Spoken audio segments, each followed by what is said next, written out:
Ya, assalamualaikum sobat sekalian, bertemu kembali dengan TMC Blog di hari Sabtu, masih di Pulau Belitung ya, di Kota Tanjung Pandan ya.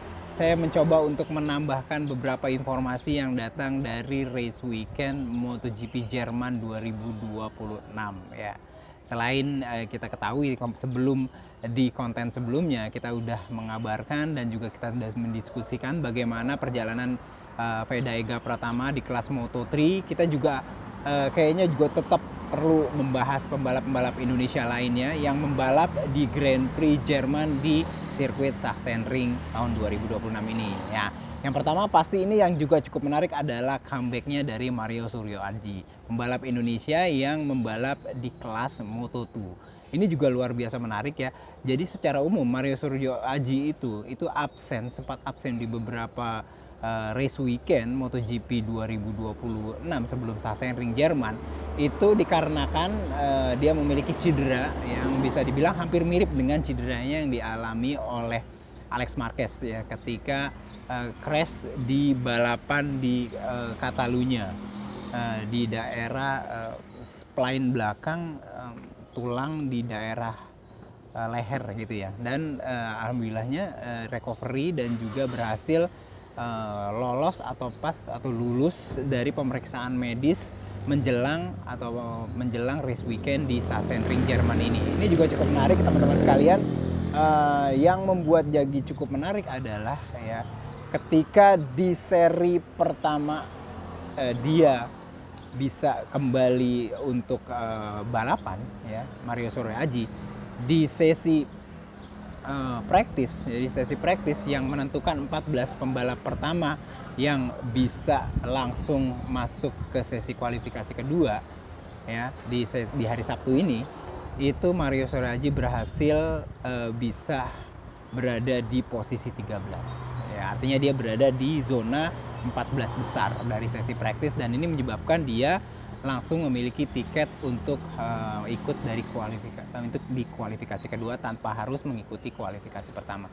Menurut saya ini sebuah pencapaian yang juga luar biasa mengagetkan ya dari seseorang pembalap yang baru aja recovery dan juga baru aja langsung mengikuti race weekend. Namun kalau kita tarik lagi ke belakang data-data dari Mario Suryo Aji ya, di awal musim 2026 itu memang tahun ini tuh memang terjadi banyak banget perubahan dari performanya. Jadi ya sedikit banyak juga cukup mengagetkan, namun masih cukup logis lah untuk bisa kita pikirkan kenapa Mario Suryo Aji bisa langsung bisa masuk ke kualifikasi kedua tanpa harus mengikuti kualifikasi pertama. Dan secara umum kalau kita lihat juga di tahun-tahun sebelumnya, kalau kita ngomongin Sachsenring Jerman, entah kenapa ya seluruh pembalap Indonesia yang balapan di sini itu di tahun lalu itu kencang semua ya. Kiandra Ramadipa dan juga Vega Pratama yang tahun lalu membalap di Red Bull Rookies Cup, terus habis itu Mario Suryo Aji juga kencang. Jadi ya memang mereka punya sesuatu yang lebih dan juga sesuatu yang bisa dipegang untuk Sachsenring ini. Oke, jadi itu untuk Mario Suryo Aji. Dan yang kedua yang mau saya sampaikan adalah mengenai Kiandra Ramadipa yang juga membalap di kelas Red Bull Rookies Cup, MotoGP Rookies Cup di Sachsenring ini.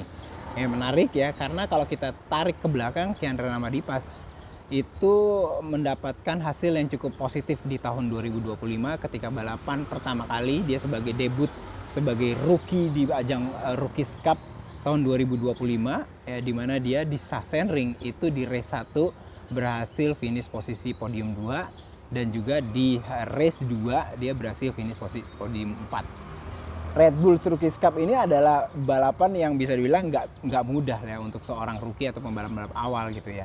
Sehingga ketika dia berada di kondisi di mana dia adalah seorang rookie, balapan pertama kali di sirkuit yang dia pertama kali baru balapan di sini kencang, itu adalah sebuah pencapaian yang luar biasa. Dan di tahun 2026 ini Kiandra Ramadipa itu juga bisa dibilang juga cukup oke ya. Kalau saya lihat yang pertama adalah dia di hari Jumat itu kan telah mengikuti sekitar 3 sesi ya. Kalau Red Bull Rookies Cup ya ada free practice 1, terus ada free practice 2 dan juga ada sesi kualifikasi langsung kayak begitu.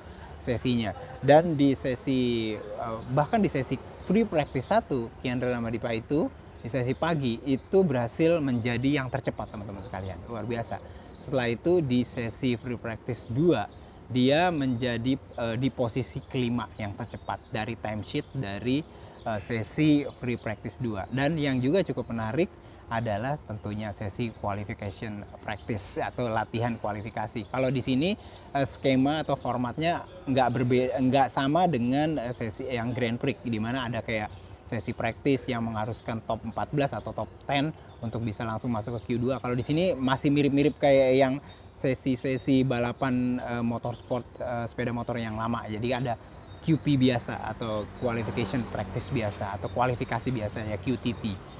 Nah, hasilnya adalah Kiandra Ramadipa itu berhasil menyelesaikan sesi kualifikasi itu di posisi grid ketiga sebenarnya, posisi grid ketiga.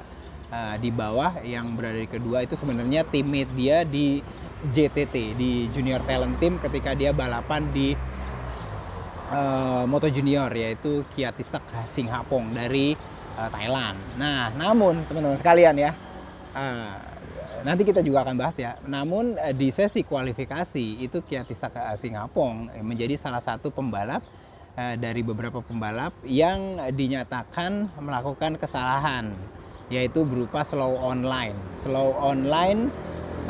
Sehingga ya ini sangar nih kalau kita ngomongin Red Bull Rookies Cup.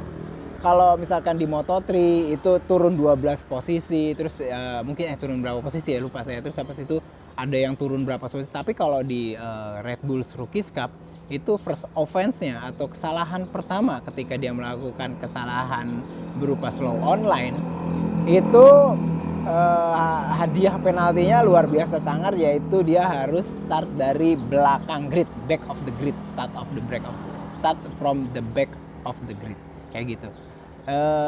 Serem sih memang. Jadi kelihatan memang makin ke bawah ya, makin ke bawah kelas, maka dia itu penaltinya jadi semakin serem ya. Jadi memang buat pembalap-pembalap yang lebih junior ya, membalap di ajang yang lebih junior itu siap-siap aja menghadapi penalti dari kesalahan-kesalahan yang model kayak gini tuh jauh lebih keras gitu ya. Nah, jadi baru ke atas mungkin agak sedikit lebih lemah kalau untuk masalah slow online ini. Nanti kita juga akan bahas ya. Ini juga cukup menarik ya kalau menurut saya sih untuk dijadikan konten.